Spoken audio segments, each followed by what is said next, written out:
of Rumi, 105 stories and fables that illumine, delight, and inform.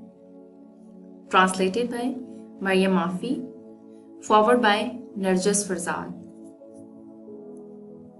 Masnavi 1.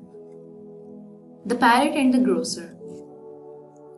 There was once a grocer who owned a handsome green parrot who sang sublimely and spoke most eloquently. The parrot was not only an ideal companion but also the perfect guard for the grocer's shop. He kept watch all hours of the day and spoke amiably with the customers, entertaining them and thus increasing the grocer's sale. One day when the grocers left the shop in the parrot's care, having gone home for lunch, a cat suddenly ran into the shop chasing a mouse, frightening the bird. As the parrot flew about in his effort to save himself, he knocked a few bottles of almond oil off the shelves, breaking them and covering himself and the shop floor in oil. Not long afterward, the grocer returned and found the place in disarray, the floor slippery with oil and the parrot perching guiltily in the corner. In the wink of an eye, the grocer lost his temper and hit the bird on the head with all his might. The poor bird, who was already feeling guilty and downtrodden about his clumsiness, could not bear the shame, not to mention the pain from the blow, and he instantly shed all the feathers on his head. Soon after the almond oil incident, the parrot completely stopped speaking and singing. The grocer realized how grave his mistake had been in striking the bird. Not only had he lost his jolly companion, but he had also curtailed his thriving business. Having no one but himself to blame, he now felt dumbfounded that he had single-handedly threatened his very livelihood. "I wish I'd broken my hand," he lamented. "How could I have struck my sweet voiced bird like that? How could I have behaved so monstrously?" The grocer began to give him alms to each and every poor dervish who passed by his shop, hoping that by doing good deeds he might be forgiven, and his bird might again start to exercise his mesmerizing voice. After 3 days and nights of remorse and suffering the parrot's silence, the grocer came into luck. A bald dervish walked into the shop and instantly the parrot began to speak. "Did you spill bottles of almond oil too?" The handful of customers in the shop were amused and smiled at the parrot, who had innocently thought that the bald man had suffered the same fate as himself.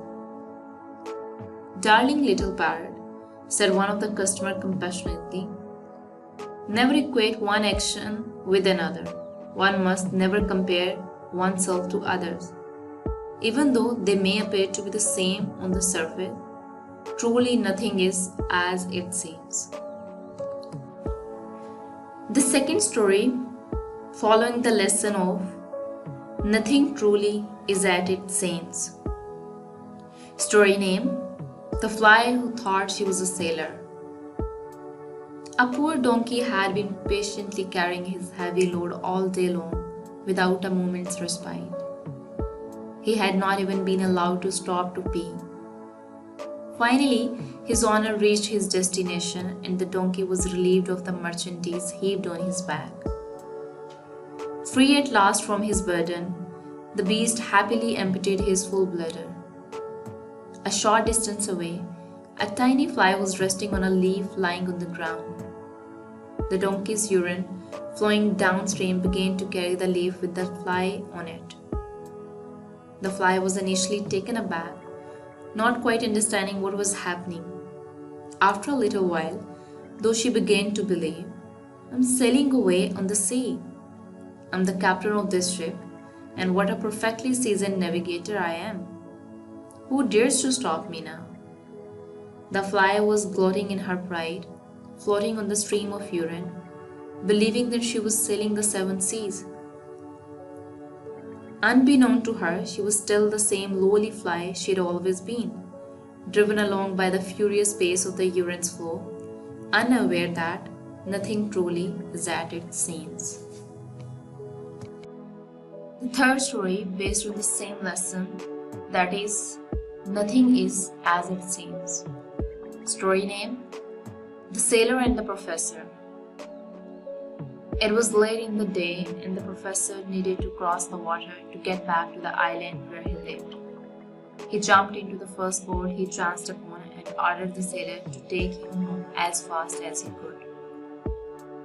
The boat slowly pulled away from the harbor and Professor made himself comfortable on the deck. He took one long look at the sailor and decided that this man must be illiterate. And before he could control his tongue, he blurted out pompously, "Have you ever been to school or studied any literature?" "No," said the sailor innocently. "Then you've missed out on half of your life, my good man." The sailor was deeply insulted but didn't respond, carrying on with his work and waiting for an opportune moment to take his revenge.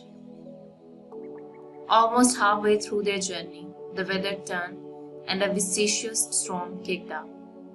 The sailor had finally chanced upon his moment of sweet revenge. Cunningly, he asked the professor, who was already white with fright, "Most revered master professor, do you know how to swim?"